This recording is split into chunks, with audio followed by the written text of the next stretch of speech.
Bill Giraldi, a pleasure, my dear friend. Thank you for joining us, as always. I do want to talk to you about this crazy connection between the IDF and the American tax system, which has a lot of people scratching their heads because of your expose in a recent article about it. But before we get there, today NATO is meeting. The actual formal meeting is Thursday, but they're gathering already. President Biden is speaking to them already. I'd like to run some clips about what he said. I didn't know this, but according to the president, we have, well, I'll let him tell you, the number of American troops in Europe. Cut number 6. Even before Russian bombs were falling in Ukraine, the alliance acted. I ordered the U.S. reinforcements at NATO's eastern flank. More troops, more aircraft, more capabilities. And now the United States has more than 100,000 troops on the continent of Europe. Saying it as if he's proud of it. Aren't they sitting ducks, since some of them are in places like Romania and Poland, from which the military equipment which attacks Russia is received, assembled, loaded, and dispatched? Yeah, and Russia has already said that they consider themselves to be at war with NATO. And so we've sent these people over there. They're in a very vulnerable position. We are not at war technically with anyone. We, when this whole imbroglio started, were not threatened by Russia.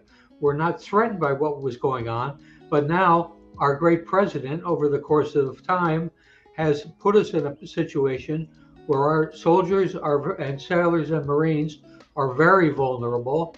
And, here we, U.S. citizens, have never had a say in this. We're in a war situation. I think this is a disaster in the making.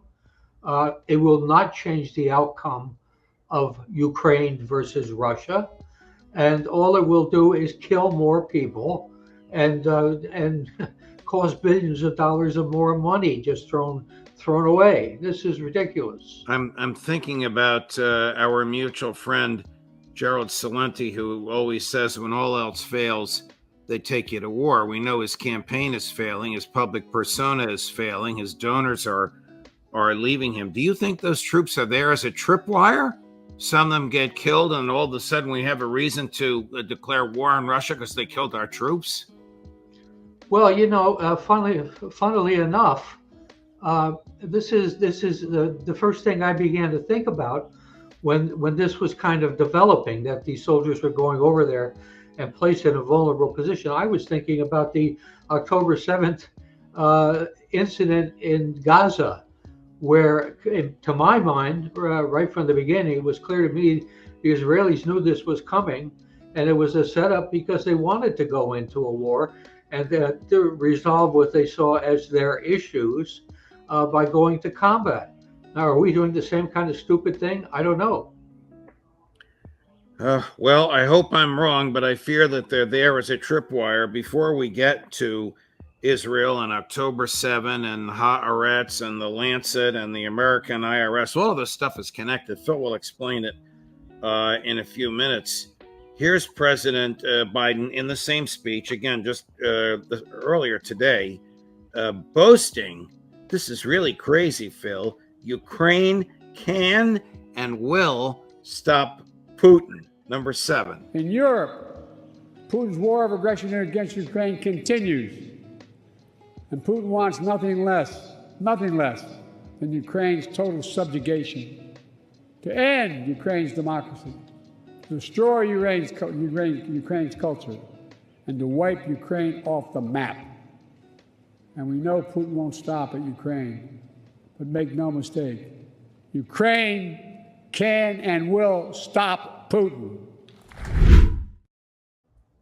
I mean, the bitter irony, the irony couldn't be any more bitter. You talk about destroying Ukraine democracy. He and his colleagues are responsible for the coup in 2014 that destroyed Ukraine's democracy when they chased the popularly elected president out of the country. That's precisely correct. And the current crisis had its genesis in that act.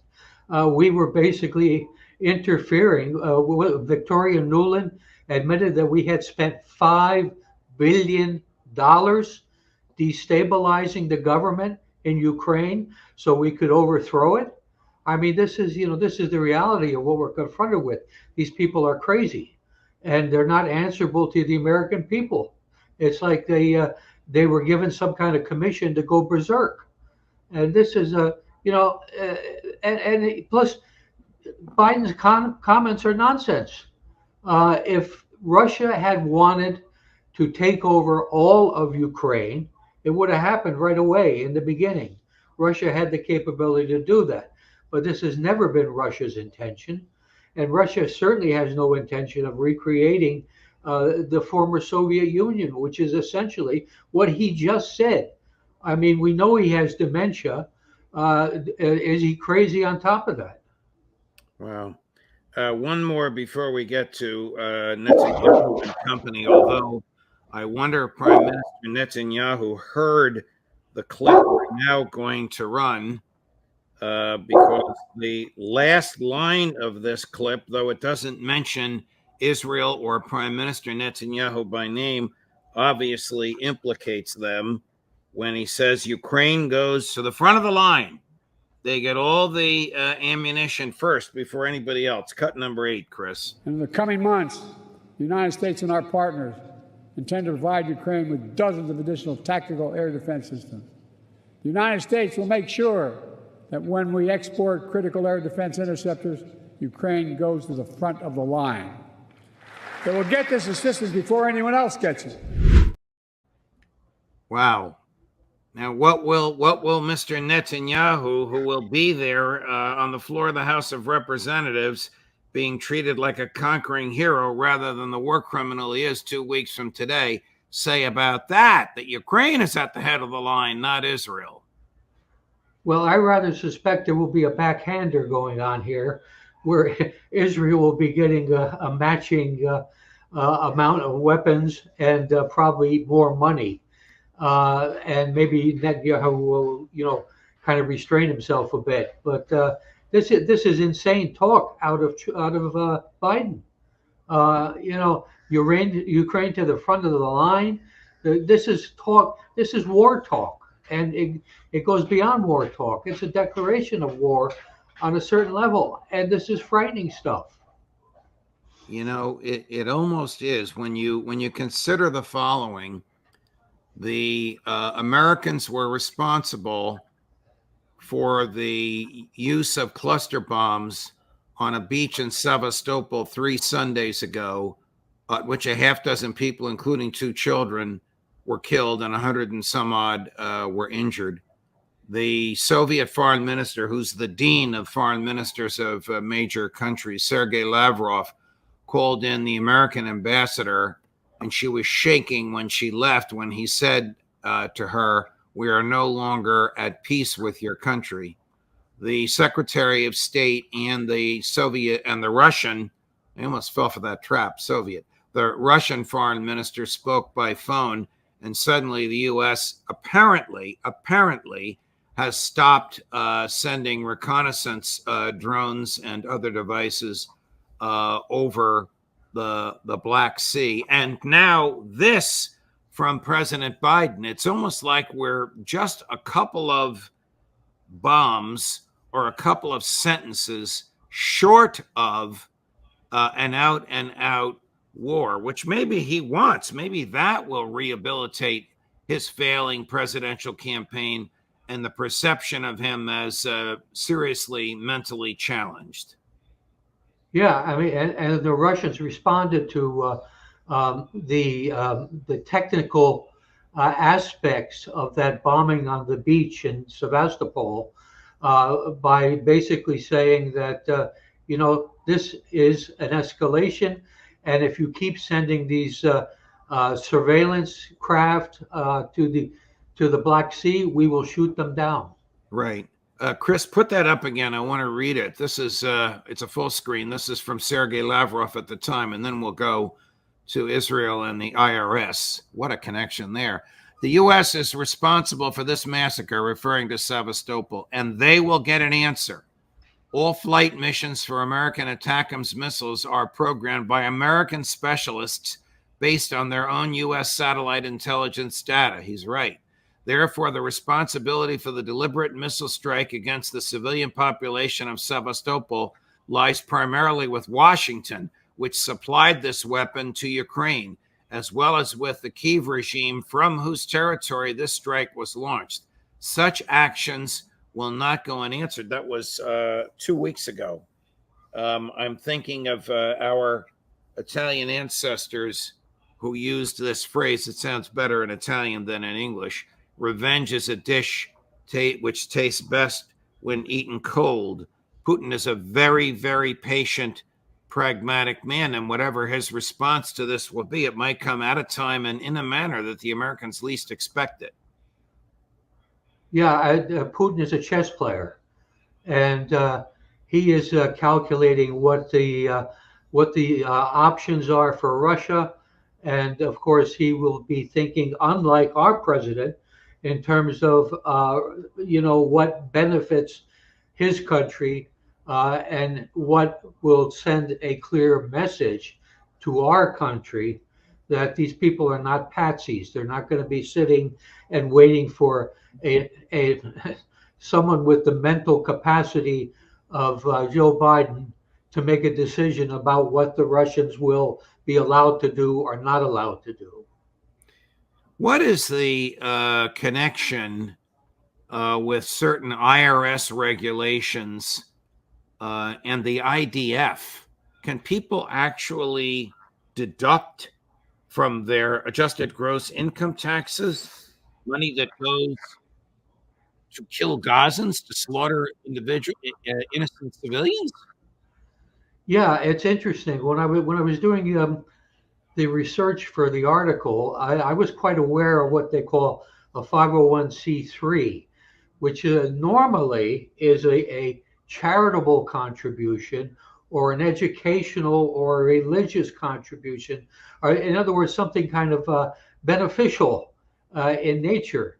There are two major, shall we say, organizations in the United States, one located in New York City, the other one located in Massachusetts, that are essentially conduits for raising money for the Israeli army.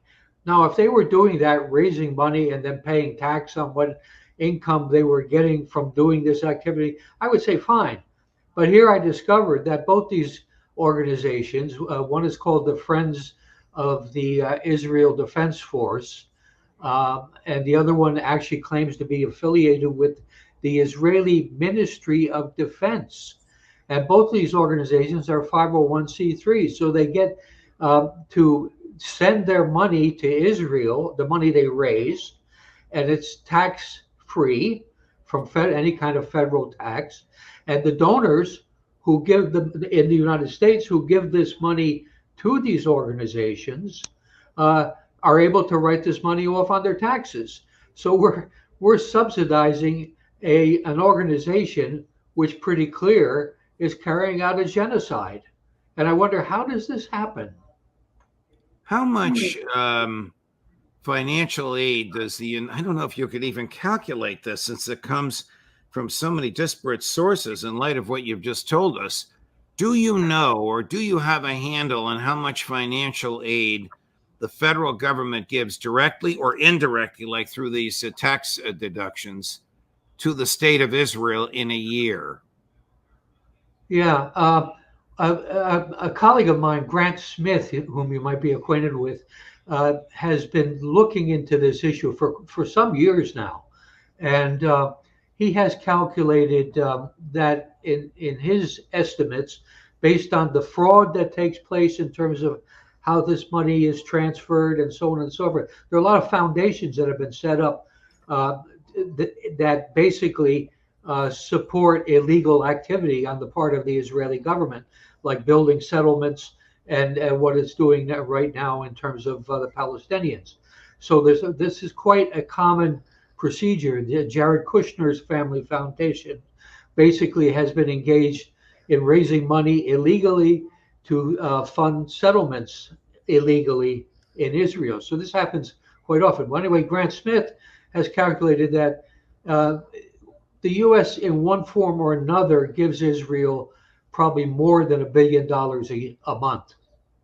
Wow, 12 billion a year. Yeah. And does this take into account the money that Congress just authorized in that last vote that they took that had 61 billion for Ukraine and 5 billion for Taiwan? I think there was another 13 billion in there just for military supplies. So I think the 12 billion you're talking about is in addition to this. No? That's in addition to the 14 billion that was appropriated in April as part of that omnibus $91 billion spending package. Yeah. And that was on top of this. Wow. Wow. Since we were together last, Phil, the oldest and most respected medical journal in the world, the British journal, The Lancet, has produced exhaustive research which causes them to conclude that it is more likely than not that 186,000 human beings have been killed in Gaza from military activity, from the destruction of buildings, from disease, from famine, from the various causes of death triggered by the Israeli invasion. This number is staggering to me. It's, as you can see on the full screen there, it's 8% of the population of the occupied country. Were you surprised at this number when you saw the Lancet piece? Yes, I was. I thought that I have long thought that buried within the rubble of Gaza, there are probably as many dead Gazans, dead Palestinians, as the number that keeps getting acknowledged in the Western media, 37,000. It's been at that number for months. Right. And yet every night, the Israelis go on a bombing spree in Gaza, kill more people, destroy more buildings. I believe just yesterday or the day before, they bombed a refugee center. They killed 29 people in one bombing. And this has been going on and on and on. And then there's famine on top of it because the Israelis are blocking food supplies and medicine. And so this number astonishes me to a certain extent. But Lancet, as you noted, is extremely reliable and extremely trusted.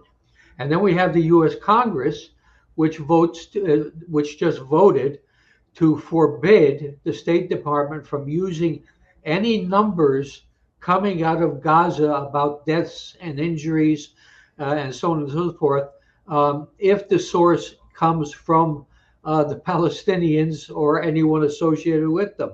So there's like a cover-up going on at the same time. I don't think that will pass. The House of Representatives is out of control. This is the same group that purported to define anti-Semitism and to instruct the Department of Education that any educational institution that permitted anti-Semitic views to be articulated on their campuses, the Department of Education, without going through the courts, could just deny agreed upon federal aid. I don't think either of these pieces of legislation will pass the Senate, but we'll see. Haaretz, the Israeli daily newspaper, sometimes antagonistic to Prime Minister Netanyahu, sometimes supportive, just released a thorough investigation on the so-called Hannibal Directive. I hate this euphemism. It's murder. It's shooting people in the back. It's shooting at a car when it's driving away from you. This is the so-called instruction to kill IDF soldiers and Israeli civilians, along with the Palestinians who are with them, on October 7th. Haaretz actually published copies of the emails, texts, and other written memoranda demonstrating that it is more likely than not that more than half of the 1,200 Israelis who died on October 7th, and I'm sorry for anybody's untimely death, were killed by the IDF. Yeah, this has been hinted at for some time. There were reports some months ago coming from helicopter pilots and soldiers who were part of the counterattack that took place immediately after the situation with the hostages developed. And they said, essentially, we went in there shooting, and we were in there, shooting at everything that moved and some things that didn't. We were blowing up houses where people were being held as hostages. We were doing all of that stuff, and this has been a kind of on the board for a while. And now, of course, Haaretz, which is again a very trusted and reliable source of information, critical of Netanyahu, and they've come up with the documents. And this was the Hannibal objective, which is essentially to kill people who might potentially become hostages, to kill Israelis, including soldiers, including civilians who might potentially become hostages, because that would put the Israeli government in a bad position. Some of the people on this show are owed apologies.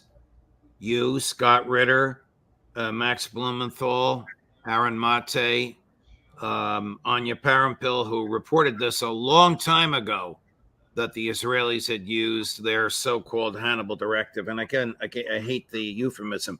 The Israelis had a command, had instructed IDF soldiers to kill other soldiers and to kill civilians. Isn't this also a war crime? Isn't this more evidence? Isn't the 186,000 deaths of civilians more evidence for the case for prosecuting Prime Minister Netanyahu, Defense Minister Gallant, and the State of Israel itself? Yeah, of course. And let's go beyond that. This is a case for prosecuting our Secretary of State, our President, and the whole national security team. These people certainly knew about this, had the information, and basically went ahead with continuing to supply Israel with weapons and money, and most of all, political support for whatever they did. Israel was basically home free. They could kill anyone they want, and Joe Biden and his team would do the cover-up. Oh, wait a minute. This is where we're at. Wait a minute, Phil. Here's Matt Miller, the spokesperson for that team, being confronted by a reporter at one of his press briefings with this Haaretz report. What's this? I wanted to ask you first if you read or heard about the Haaretz report on Israel employing the Hannibal directive on October 7th. So I did see that report that moved over the weekend, and that's the limit of my knowledge of seeing that report from Haaretz. Does that make you change your position or your perspective on what really happened that day, that the Israelis may be responsible for killing a majority of the people that died on that day? Boy, it certainly does not, Saeed. I don't think there's any question. I don't think there's any question that it was Hamas. Just let me finish. I don't think it's any question it's Hamas that is responsible for the overwhelming number of deaths on October 7th. And your friend and former colleague, Ambassador Charles Freeman, saw this. He said, this is one of the reasons that this is the least respected American State Department in the post-World War II era, when somebody like this is their spokesperson and can say something like he just said. Your thoughts? Sure. He's lying, and he knows he's lying. And, this is the kind of government that we have now. And people joke about, historic governments that in the past who were bumblers and so on and so forth. This is the ultimate. I mean, we are murderers. We are accomplices in murder. We are basically the enablers of murder. And yet we get this clown standing up, and he denies that any of this could possibly be true. Oh, give me a break. Well, you're right, Phil. It's a sad story. It's great to chat with you, even when we talk about these awful things. Thank you for the piece you wrote about the IRS and the IDF, and thank you for coming here to explain it. I will be in our homeland for 2 weeks, so we'll see you again next, I hope. at the end of this month. Thank you for all your time. Thanks for joining us, my dear friend. Well, thank you, and have a very good trip. Thank you. All the best. Coming up today, thank you, Phil. Coming up today at 4 o'clock, Aaron Mate. He just had a knockdown dragout. We're going to play some of it for you on the Pierce Morgan show. And, of course, he came out smelling like a rose, but I'm a little partial for him. That's at 4 o'clock today. Judge Napolitano for Judging Freedom.